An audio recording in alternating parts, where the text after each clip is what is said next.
Madame la Première ministre, des millions de Français sont de nouveau dans la rue aujourd'hui, rejetant votre réforme inique de retraite. Toutes les organisations syndicales de salariés, à l'unisson avec nos compatriotes, ont bien compris que la réforme que vous proposez, malgré les artifices, constitue une régression unique qui pénalisera chacune et chacun d'entre eux. Aucun progrès n'est possible car votre préalable est de faire travailler les personnes 2 ans de plus. Dans quelques heures, nous reprendrons l'examen de votre réforme par l'article 1er qui supprime les régimes spéciaux, ces régimes spéciaux qui sont pour nous des régimes pionniers.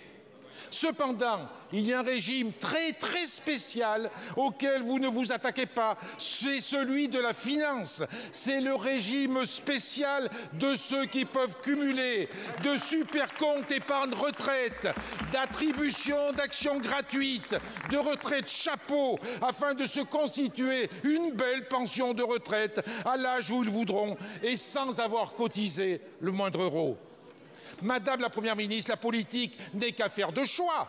Vous avez fait les vôtres. Depuis 5 ans, vous dorlotez une minorité et faites peser les efforts sur le plus grand nombre. Vous répétez l'opération avec votre réforme des retraites en demandant à ceux qui ont commencé à travailler tôt, à ceux qui ont des carrières hachées, de travailler 2 ans de plus, pendant que vous refusez toujours de vous attaquer aux revenus financiers qui ne cessent de croître et qui ne cotisent pas. Cette fois, le sacrifice que vous demandez au grand nombre est trop important et les Français ne l'acceptent pas. Si vous n'êtes pas prête à épargner les régimes spéciaux de ceux qui travaillent, pour vous en prendre aux régimes très spéciaux des grands patrons, il ne vous reste qu'une seule option, Madame la Première ministre.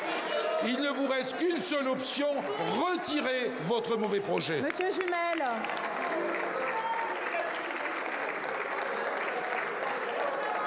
Madame la Première ministre. Merci Madame la Présidente. Mesdames et Messieurs les députés, Monsieur le Président Chassaigne. La Première ministre.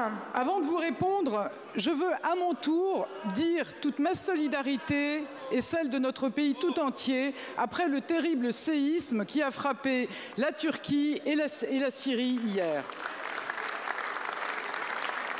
Selon un dernier bilan provisoire, il aurait coûté la vie à près de 6 000 personnes. La France est solidaire et agit. Comme l'a annoncé le président de la République, les équipes de la sécurité civile et du centre de crise et de soutien sont parties pour apporter une aide d'urgence sur le terrain. Monsieur le Président Chassaigne, avec votre question, vous démontrez ce que nous disons depuis le début. Si demain, le système de retraite par répartition devait s'effondrer, si nous devions passer à la capitalisation, ce ne sont pas les plus riches, ni les grands patrons qui seraient pénalisés. Ce sont les travailleurs, les salariés, les commerçants, les artisans, ce sont les plus modestes et les classes moyennes, toutes celles et ceux à qui une vie de travail garantit une retraite. Alors, Monsieur le Président Chassaigne, je vous l'ai déjà dit et j'en reste convaincu. Nous voulons tous deux préserver notre système de retraite par répartition. Un système qui garantit la solidarité entre les générations. Un système mis en place au lendemain de la Libération, notamment par Ambroise Croizat, ministre communiste du Travail du général de Gaulle. Pourtant, pendant que nous nous battons pour préserver notre modèle social, avec vos alliés de la NUPES, vous refusez la réalité. Vous ignorez la démographie, vous contestez un fait irréfutable qui n'est pas une opinion politique. Le nombre de personnes qui travaillent baisse par rapport au nombre de retraités. Alors oui, nous demandons un effort aux Français, mais nous le faisons parce que c'est la seule façon de préserver l'avenir de nos retraites. Car si nous ne faisions rien, quelles seraient les conséquences ? Des hausses d'impôts et de cotisations massives, et nous le voyons dans vos amendements, qui pèseraient sur l'emploi et sur les salaires, avec à la clé une montée du chômage et une baisse du pouvoir d'achat. Ou alors nous aurions une baisse drastique des pensions qui coûterait aux retraités modestes, à tous ceux qui ont travaillé toute leur vie et certainement pas aux grands patrons. Plus de chômage et moins de pouvoir d'achat, voilà votre projet alternatif. Nous, c'est le plein emploi et de meilleures pensions. Monsieur le Président Chassaigne, vous défendez les régimes spéciaux. Pour ma part, je crois qu'un chauffeur de bus à Paris, à Vire ou à Clermont-Ferrand doit avoir les mêmes droits. Le même métier doit offrir la même retraite. C'est une question de justice. Monsieur le Président Chassaigne, je finirai par un regret. Sur nos retraites, nous avons eu l'occasion de montrer que nous étions capables de nous rassembler, notamment en adoptant à l'unanimité vos propositions de loi pour revaloriser les pensions des agriculteurs. À l'heure où le débat commence, je suis convaincue qu'il reste des points d'accord à trouver. Je suis convaincue que nous pouvons améliorer ce texte ensemble.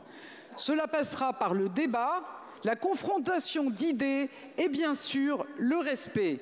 Les dégradations, les intimidations, ça n'est pas la démocratie. Aujourd'hui, les murs de l'Assemblée nationale ont été dégradés, mais ce sont parfois vos permanences ou vos domiciles. Je veux dire mon plein soutien et celui du gouvernement aux élus concernés, quel que soit leur parti politique. Je vous remercie. Je vous remercie, Madame la Première ministre.